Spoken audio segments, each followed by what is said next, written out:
In the summer of 1976, four of us staff members in Camp Monk got together and decided to spend our days off with each other. We had a whole series of activities planned for each day off. We went golfing, water skiing, all kinds of good things. The first day off, we were just getting ready to leave camp. Tully Besser came to us and asked us if we could drive him to Sullivan's, which was a supermarket in Liberty, New York, near Camp Monk. He wanted to pick up some things, and then we should drop him off in one of the summer camps, and when we finished our day, we would pick him up in Camp Aguda. Sure, no problem. We did that. For those of a different age group, Tully was the man. He was a few years older than us. He was charismatic, played a great guitar, incredible charm, just a wonderful human being that everybody just gravitated to. We just were blown away that that's what he was doing with his day off, visiting camps. Come on. We went ahead and did our thing, and we picked up Tully in Camp Aguda at the end of our day. We pulled into the parking lot, turned off the engine, and we saw this interesting scene. Tully was surrounded by a few kids, and when he told them that he has to go to the car, the kids started crying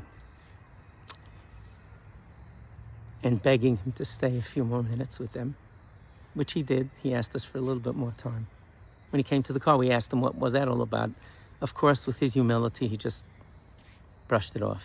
Later, we found out that Tully was one of the first volunteers in Ohel Children's Home. He used to spend his evenings with these foster kids, doing homework with them, spending time with them, being an incredible role model to them.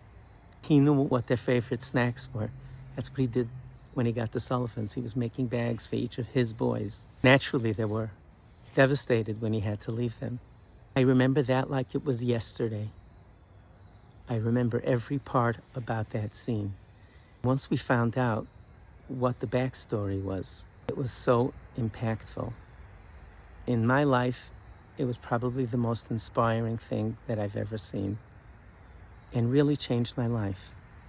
I remember thinking to myself and reflecting and saying what a gift it would be to be able to help vulnerable children out like that, like Tully did.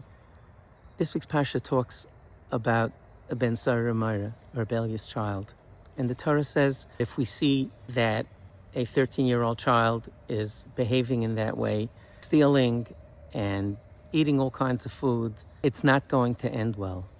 He's going to wind up stealing and killing people, and he's going to wind up getting killed. Let him die with less sin than have that horrible series of events happen to him. It turns out that our Chachamim say that there never was a Ben Sarah Myra because there were so many attributes that had to be in place in terms of the parents having the same type of voice and looking like each other. It just was something that seems to have been there to teach us a lesson, but didn't actually happen. Now, Chachamim say that we get schar for learning this. But what's the message? Why would the Torah say something and then a set of circumstances would be created that it would never happen? Rav Moshe Wolfson Zatzal offers a fascinating insight into that whole situation. He says that it's true if someone is headed on that path. It's better that they die younger with less sin than have such horrible things happen to them later in life. But the Torah also teaches us that we can't give up on a child. That's why the circumstances were put in place that it should never happen. The message to us is that we never give up on a Jewish child. Our great Rebbe Rav Pam Zatzal was speaking to educators at a Torah Masara convention, and he said that educators are compared to stars in the heaven, and Rebbe had a novel interpretation. He said that if you go out on a beautiful evening and you see stars, and it's 8 light years away, that means that it took 8 years for the light to get here. That light was produced 8 years ago. Rebbe was telling us that when you're working with children and you see children are having difficulty and you want to give them positive messages, he said they're kids. Don't get frustrated if they don't listen right away. You put those messages out in the ether, and maybe it'll take 8 years to sink in. You do what you do. You give them the positive messages. You be a role model to them. You be a tully for them, so they can have positive role models and learn positive lessons that can affect them so deeply later in life. Best wishes for Aksiva Chasima Taiva.